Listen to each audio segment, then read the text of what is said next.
Hello and welcome to our week 49 video in our Through My Bible in 1 Year program here at St. John's.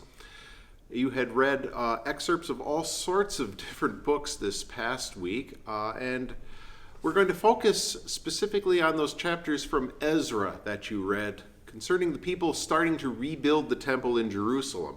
Ezra details the investigation of King Darius into King Cyrus's decree. When should believers, I asked, appeal to the government? And we have some precedent from Scripture besides this. Believers can and should make use of the rights they have in order to advance the gospel. And certainly the Jews would be doing that here in building a house for God. And the Apostle Paul is really the ultimate example of that, when he makes use of his rights in order to escape unjust punishment and to pursue the freedom that allows him to go from place to place. But that's tempered with the knowledge that believers don't always have to press their rights, and they may choose not to. As an exercise of their faith, believers should forego their rights if it makes unbelievers more receptive to the message of the gospel.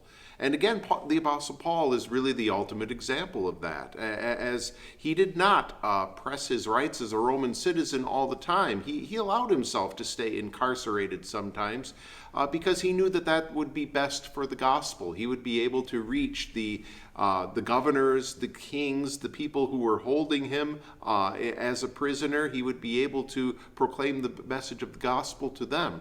So sometimes Christians will choose not to exercise their rights that they might have because what's most important to them is the proclamation of the gospel. Even as the people of God do press their rights, there's one thing we want to add to that as well. In their appeals, what believers are really doing is believers are giving God's representatives, the earthly authorities, the opportunity to fulfill their obligations. Believers do not depend on the government, but rather on God. So even as a believer might say, hey, I have these rights and I should go to a court of law to have these rights held up, it isn't as if the government can just thwart God's will by not allowing us our rights as people who have a dual citizenship, both in the kingdom of heaven and in a kingdom here on earth. But God is in control of all things, and we are simply giving the people who have been entrusted with authority by God the ability to use that authority in a way that pleases Him. And as you finished up John's first epistle and also read his second and third epistles, I'd ask you, what does John teach us about dealing with false teachers? First of all, we look the way that John went about identifying the false teaching. He didn't just say, hey, this is wrong, and say why he thought it was wrong. He could have done that.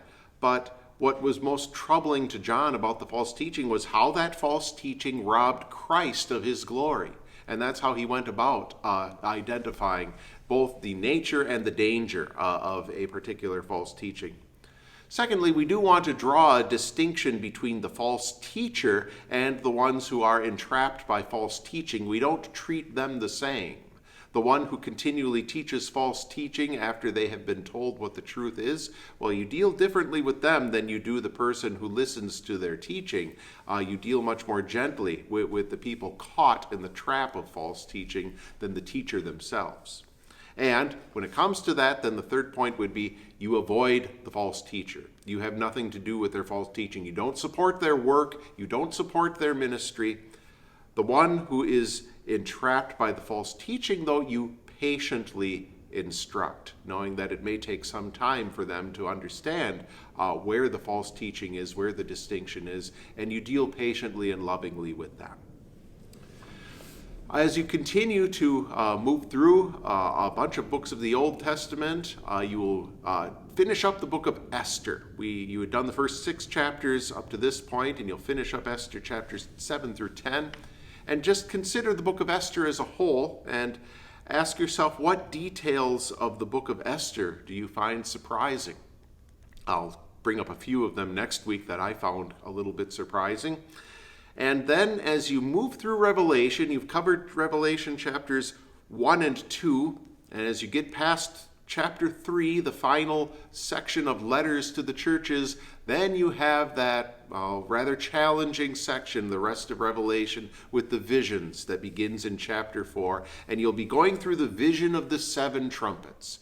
Explain, if you can, the vision of the 7 trumpets, and we'll go through that next time as well. God's blessings on your reading. We'll look forward to seeing you next week.